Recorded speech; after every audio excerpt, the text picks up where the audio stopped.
Archimedes. आज से लगभग 2,25,000 साल पहले की बात है।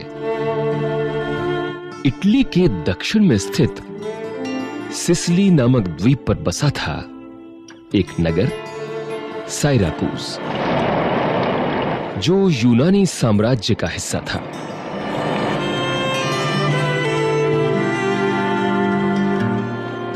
साइराकूस पर रोम राज्य की सेना ने आक्रमण कर दिया। रोम की सेना बहुत शक्तिशाली थी और उसके जीतने की पूरी उम्मीद थी। अरे जहाज तेज करो, चप्पू तेज करो, जल्दी! पर अचानक रोम के सैनिकों में हलचल शुरू हो गई।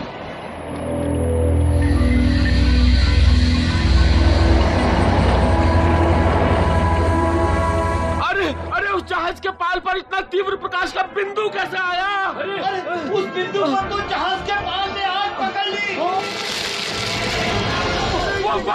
वो देखो प्रकाश का बिंदु अब दूसरे जहाज पर है।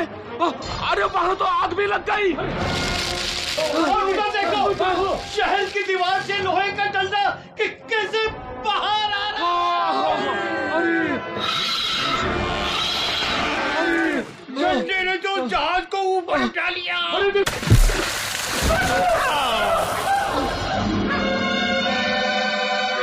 जहाज को ऊपर तक उठाकर गिरा दिया। अरे भाई ये तो बड़े अचंभे की बात है। अरे देखो पत्थरों की वर्षा भी। अरे भागो, साइराकूस की ओर से कोई दैत्य शक्ति न रही है।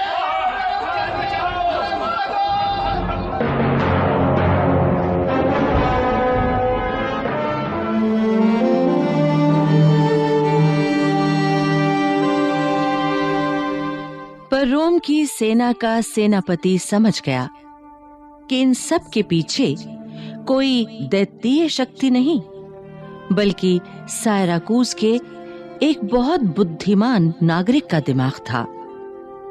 और वो बुद्धिमान नागरिक थे आर्किमिडीज।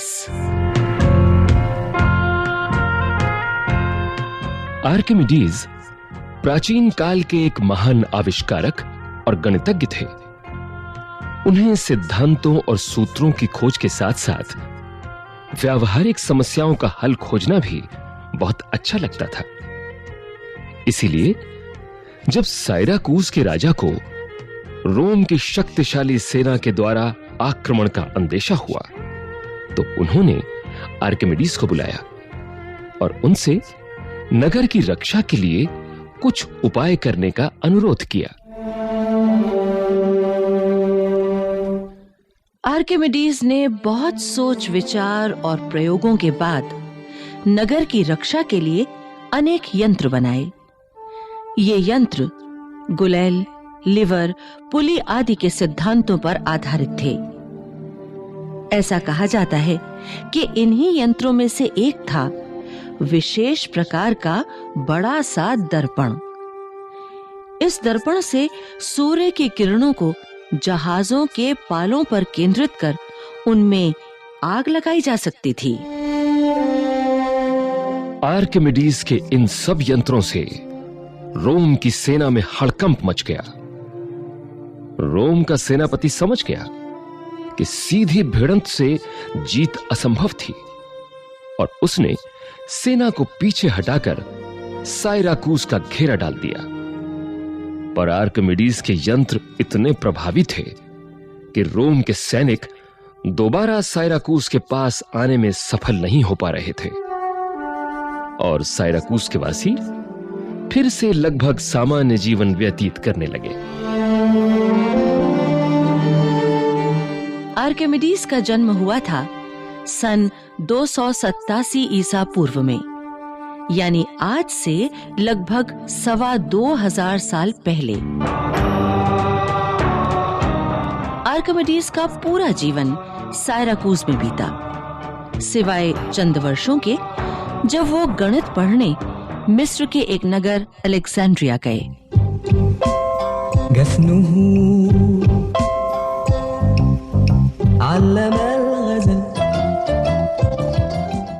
अपना ज्यादा से ज्यादा समय पढ़ने, लिखने और सोचने में लगाते थे।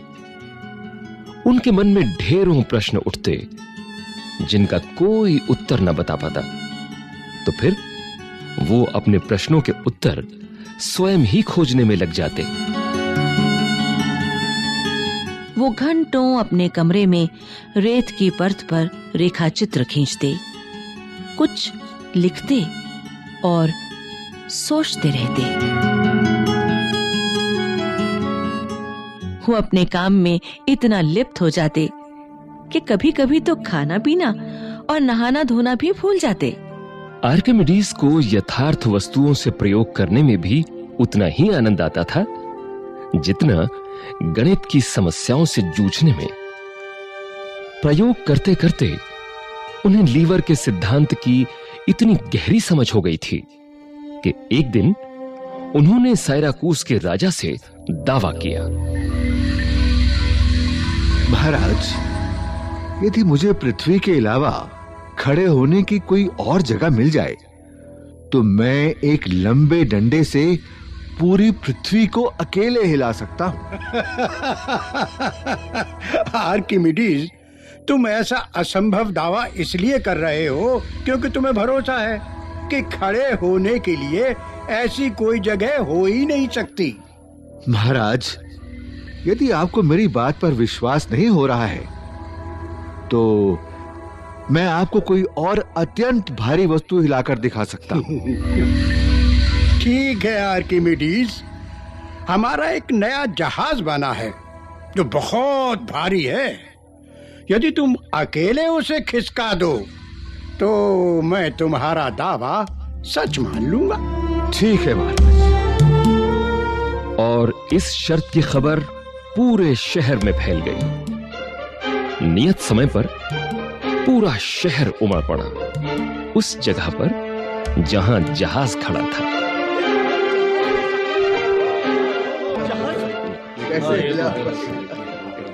जहाज तो पहले ही बहुत भारी था, फिर भी महाराज ने उसमें और बहुत सा सामान लदवा दिया है। भाई, मुझे नहीं लगता कि आर्किमिडीज इस जहाज को हिला पाएंगे। पर वो देखो आर्किमिडीज को, वो तो जरा भी विचलित नहीं है। हाँ, अरे वो तो उन रस्सियों और घिरनियों की जांच पड़ताल में लगे हैं जो उन्होंने जहाज और तट के बीच में जोड़ी हैं। अरे देखो, महाराज ने इशारा कर दिया। हाँ, आर्किमिडीज ने उस बड़ी सी घिरनी को घुमाना शुरू कर दिया है।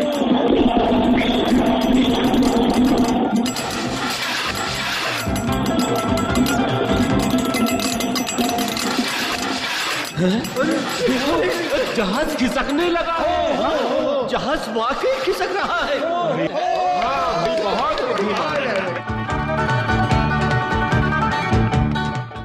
इस घटना के बाद से राजा तो आर्किमिडीज की बुद्धि के ऐसे कायल हो गए कि जब भी उनके सामने कोई समस्या उठ खड़ी होती तो वो आर्किमिडीज को ही याद करते। और आर्किमिडीज ने समस्याओं का समाधान ढूंढते ढूंढते कई ऐसे आविष्कार किए जो विज्ञान की नींव बन गए। आर्किमिडीज का सिद्धांत जो आज तक स्कूली बच्चे पढ़ते हैं, उसकी शुरुआत भी हुई थी एक समस्या से।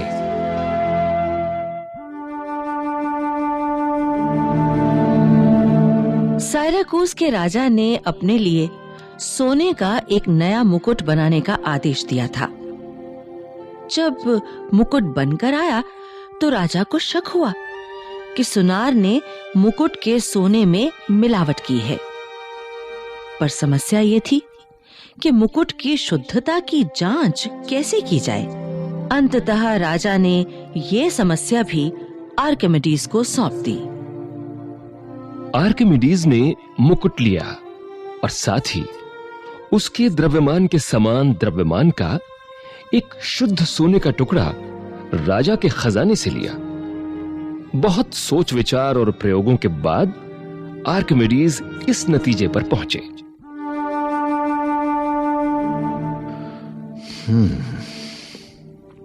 यदि एक ही पदार्थ की बनी दो वस्तुओं के द्रव्यमान बराबर हों तो उनके आयतन भी बराबर होंगे।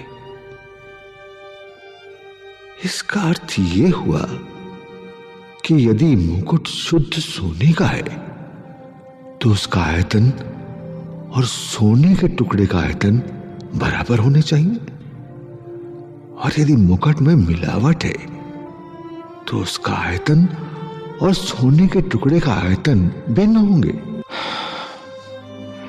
पर अब प्रश्न यह है कि दोनों के आयतनों की तुलना कैसे की जाए।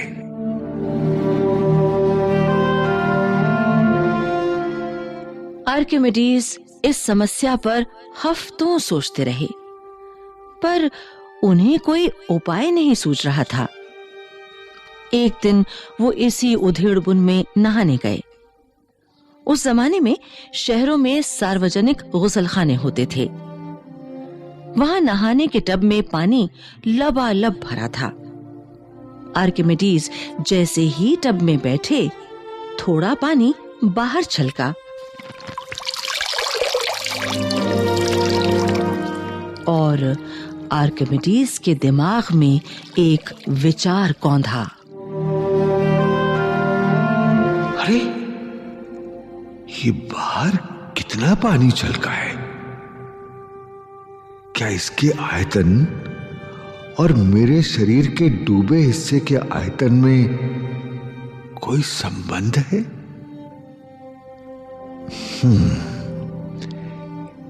ये दोनों आयतन तो बराबर होंगे। ओह, तो इसका अर्थ तो ये हुआ कि कोई वस्तु द्रव में डुबोए जाने पर अपने आयतन के बराबर आयतन के द्रव को विस्थापित करती है। Eureka! Eureka! Eureka! Eureka! Eureka! Eureka यानी कि मिल गया। आर्किमिडीज तो इतने उत्साहित हो गए कि वो टब से लपक कर बाहर निकले और बिना कपड़े पहने ही अपने घर की ओर दौड़ पड़े। अरे, ये बिना कपड़ों के कौन भागा जा रहा है? आर्किमिडीज है ये। क्या मिल गया? लगता है मुकुट की शुद्धता को जांचने का तरीका।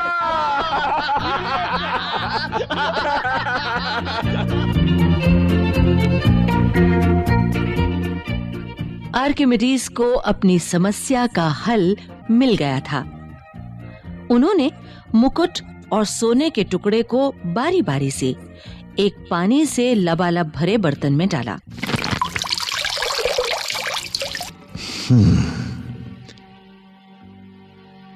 और दोनों बार बाहर छलके पानी को नापा। उन्होंने पाया कि दोनों के आयतन भिन्न-भिन्न थे। इसका मतलब कि मुकुट का पदार्थ शुद्ध सोने से भिन्न था। इस प्रकार आर्किमिडीज ने सिद्ध कर दिया कि सुनार ने मुकुट में वाकई मिलावट की थी। पर आर्किमिडीज का काम अभी खत्म नहीं हुआ था। सोने में मिलावट की जांच करते करते उनके मन में तो कई सारे विचार आ गए थे। वो भिन्न भिन्न द्रवों और ठोस पदार्थों की वस्तुएं लेकर अन्य कई प्रयोग करते रहे और इस प्रक्रिया में एक महत्वपूर्ण सिद्धांत खोज निकाला, जो आज तक आर्किमिडीज के सिद्धांत के नाम से प्रसिद्ध है। इस सिद्धांत के अनुसार किसी वस्तु को द्रव में डुबोने पर उसके भार में कमी प्रतीत होती है और ये कमी वस्तु द्वारा विस्थापित द्रव के भार के बराबर होती है।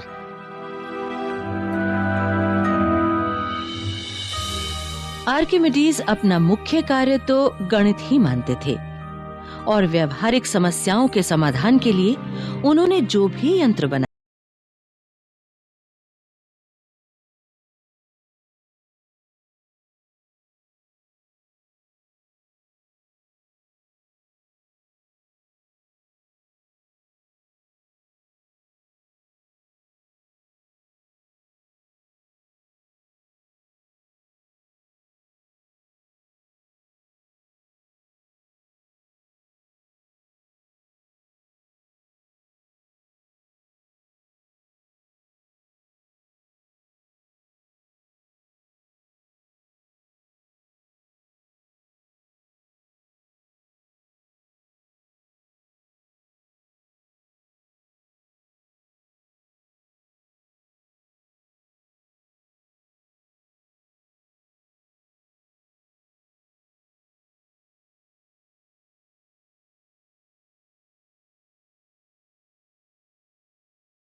समस्या में व्यस्त हूं।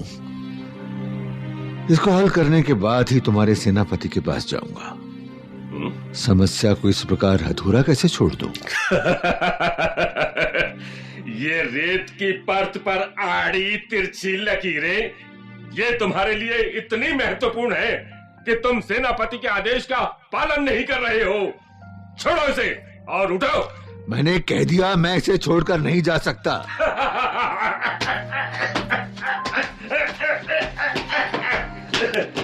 तुम्हारी ये हिम्मत! तुमने मेरे रेखा चित्र का नाश कर दिया। अब तो मैं तुम्हारे साथ हरगिज नहीं जाऊंगा।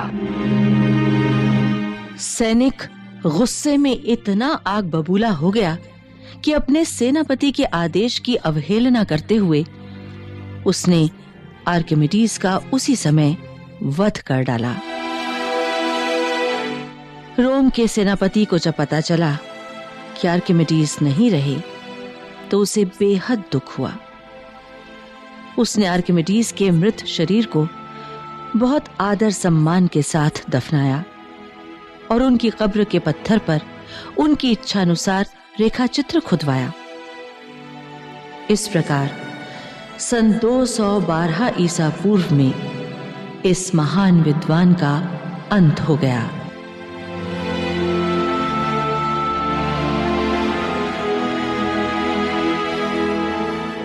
आज की दुनिया और आज से 2,2500 साल पहले की दुनिया में कितना फर्क है।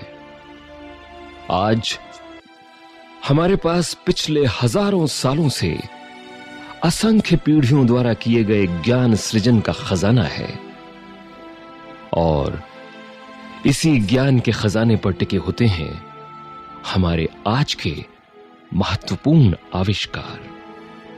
एक प्रसिद्ध वैज्ञानिक ने अपने एक महत्वपूर्ण आविष्कार का श्रेय अपने से पूर्व काल के विद्वानों को देते हुए कहा था, मैं इतनी दूर तक इसलिए देख पाया क्योंकि मैं असाधारण मानवों के कंधे पर खड़ा था। और ऐसे ही असाधारण मानवों में से एक थे आर्किमिडीज।